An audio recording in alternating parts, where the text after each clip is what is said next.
السلام عليكم ورحمة الله وبركاته، ازيكم عاملين ايه؟ يا رب تكونوا بخير. النهاردة هنعمل مع بعض وصفة حلوة قوي واقتصادية كمان. طعمها حلو جدا. صوابع زينب. شايفين شكلها حلو قد ايه؟ ما شاء الله تحفة جدا ومش هتاخد معاكي وقت في التحضير خالص. تحضيرها سهل وسريع وكمان اقتصادية. وحابة اشكر كل اللي اشتركوا في القناة وكمان بيفعلوا الجرس وبيكتبوا لي تعليقات جميلة. بشكرهم من جوه قلبي بجد. ربنا يخليكوا ليا يا رب. هنا بقى معايا بقى في المقادير ربع كيلو من الدقيق.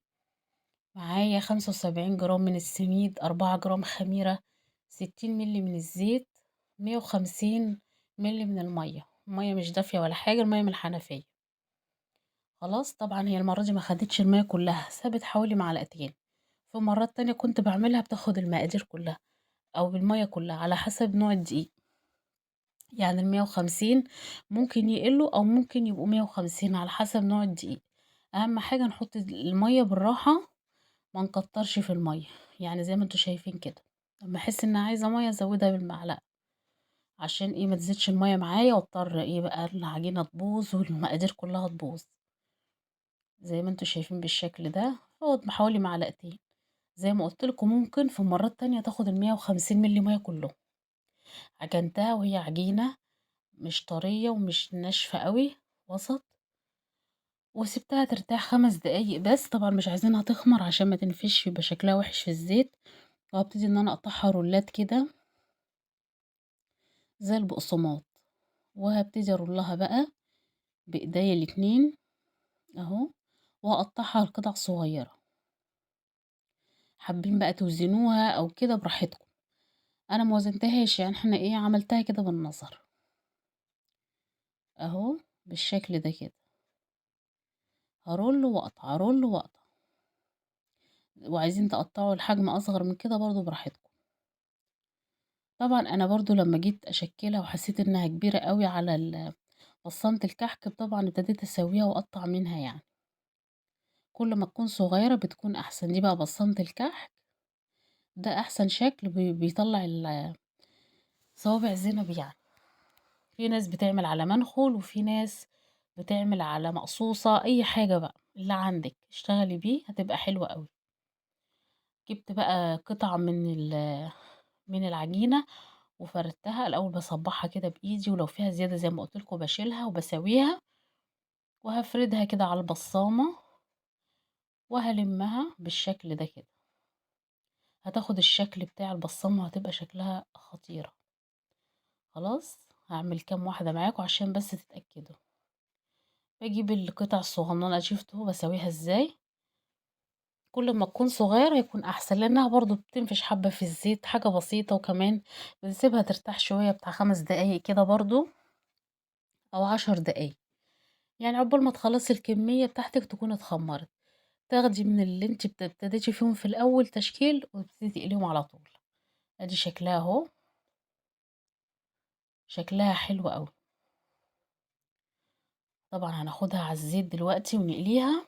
الزيت ما يكونش سخن قوي، يكون وسط وكمان يكون مغطي الصوابع يعني.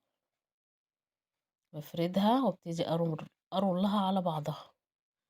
نصبع الاول ونفرد على البصامة وابتدي ارولها بالشكل ده. ادي شكلها اهو، ادي شكلها. خلاص دي كل الكمية. هبتدي بأول حاجة شكلتها وابتدي أنزلها في الزيت. الزيت زي ما قلتلكوا يعني ما يكونش سخن قوي.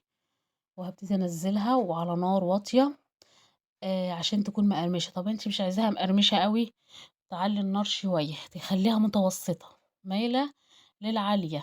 لو انت عايزاها طرية، عايزاها مقرمشة وناشفة، لا وطي النار قوي وابتدي اقليها بقى. بس لو عليتي عليها النار شوية حاولي تراقبيها لانها بتاخد لون بسرعة طبعا، وممكن تتحرق منك في اي لحظة.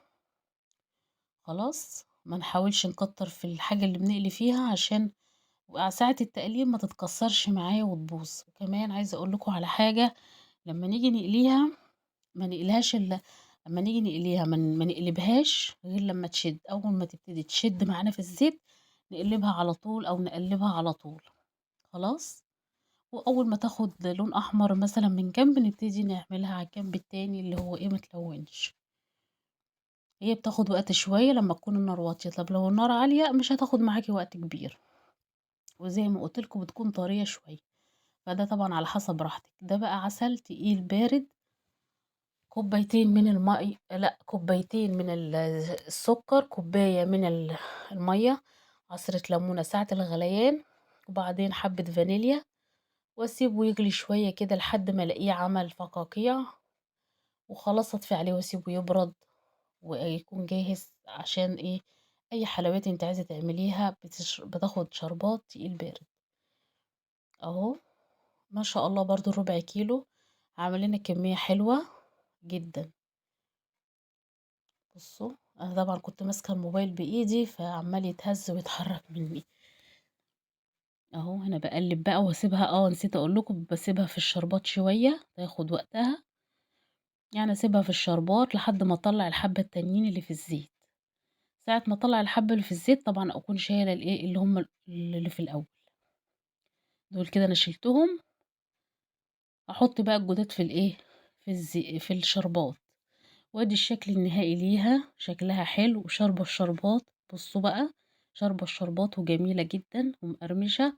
يا رب بقى الوصفة تكون عجبتكم، وما تنسوش بقى تشتركوا في القناة وتعملوا لي لايك وتسيبوا لي تعليقاتكم الجميلة، والسلام عليكم.